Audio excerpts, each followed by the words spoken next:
Et puis Natiki maman n'a envie, Natiki papa n'a envie, en tout cas ça fait vraiment très mal.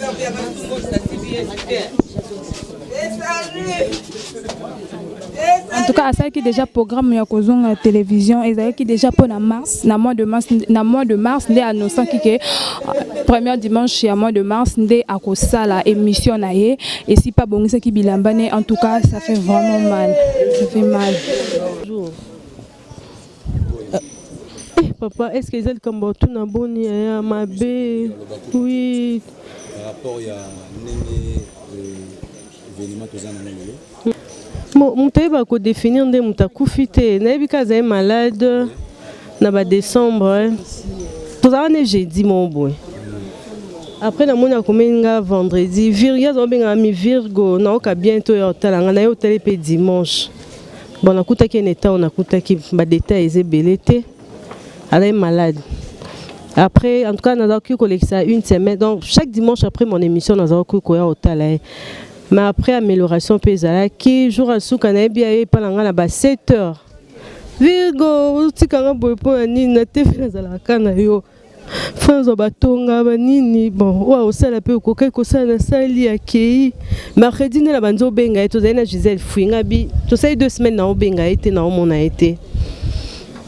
Ndena tomeko bengi wana oyamba te lobi lisusu même à 19h to bengi dans juste 30 minutes après tant to katso benga comme ramder na ba groupe WhatsApp ma bio Evelyne Kofi.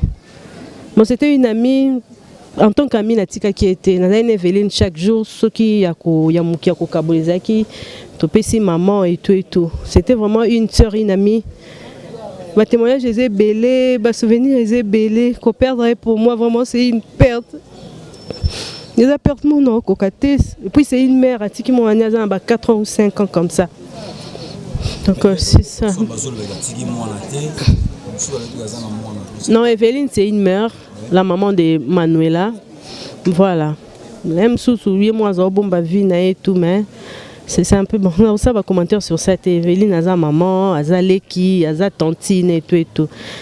Et puis dans les batubos na beaucoup ma bête na ba Facebook surtout na ba YouTube faut pas qu'on étale vine c'était une femme dans mes émissions dans le bas toujours moi si oh ya ki ça kindumba libanda te azo sa profession au pour ça plaisir na bino azo mériter respect exactement ba YouTube tout le monde ande bazo koma mutu boye c'est pas important to honorer to lelae aza moko na biso moni tout cas la polémique au boy ça a tinaté tant oh yo tout ça tant il faut tout en compassion to assister famille sur tous les plans et puis na ba capacité nyo soto za nango c'est ça vraiment. Mbote to kokuta yo awa na résidence ya Kamon Lopez ko c'est biso soki ozanani par rapport ya Kamon Lopez. Bon ngai Kamon Lopez naza tante naye hein naza tante naye maman oza tante ya Kamon Lopez yebisa biso Kamon Lopez akufi nani. Kamon Lopez azaki kobela bon eza malade moko ye brusquement hein azaki kobela. Kopesa biso un peu témoignage nde bofanda na Kamon Lopez abanda ko vivre ndenge nini na bato surtout yo pe oza lisusu tante na. Bon Eve en tout cas za mwana moko bien aibo vanda na bato et surtout avant de pepa na ngai na bandala na Louvemba to vanda ki très bien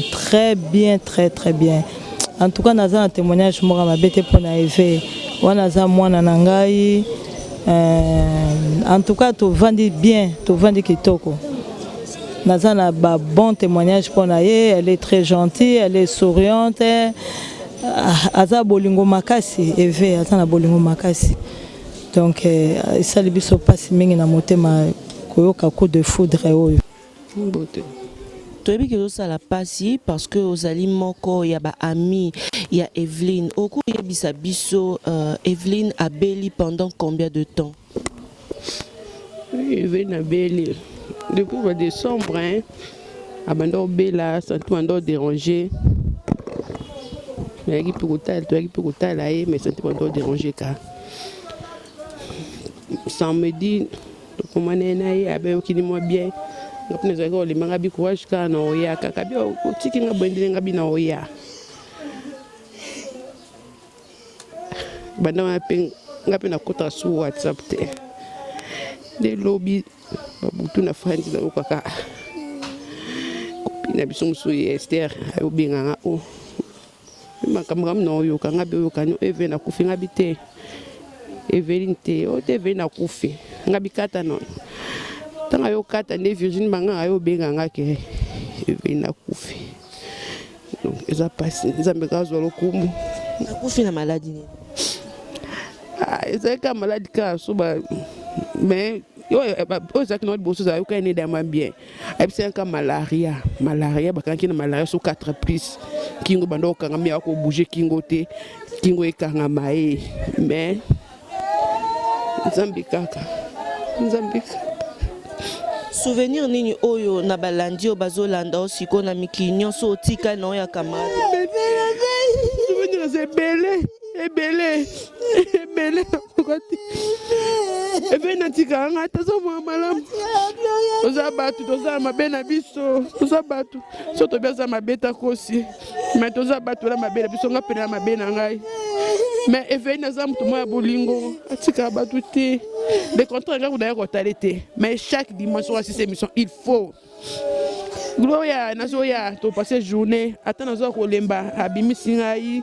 Donc Eve na zamu to moko dinga alinga muninga zana stress te alinga muninga zana mawate azala na batu so boza na bolia donc ba souvenir c'est belé